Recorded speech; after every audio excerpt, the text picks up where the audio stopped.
New arrivals coming in. How about the 1955 Ford Fairlane Sunliner, raven black and tropical? What did I write? Rove. What? Typo. Must have been a typo. Tropical rose is the color. That's right. Over white and magenta. Ooh. 44,901 actual miles. It's got the 272 cubic inch 4-barrel V8.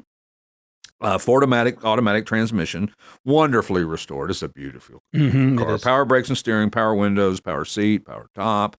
I mean, all the amenities in 1955, you had to check every box for this car. I mean, that's the cool thing back then is you could actually order a car and check all the boxes. That's right. Well, you know, there might be 6 or 7 engine options in cars. Camaro, 69 Camaro, there probably, I think it was 8 engine options. Or Chevelle, there was one of them had 8 or so options.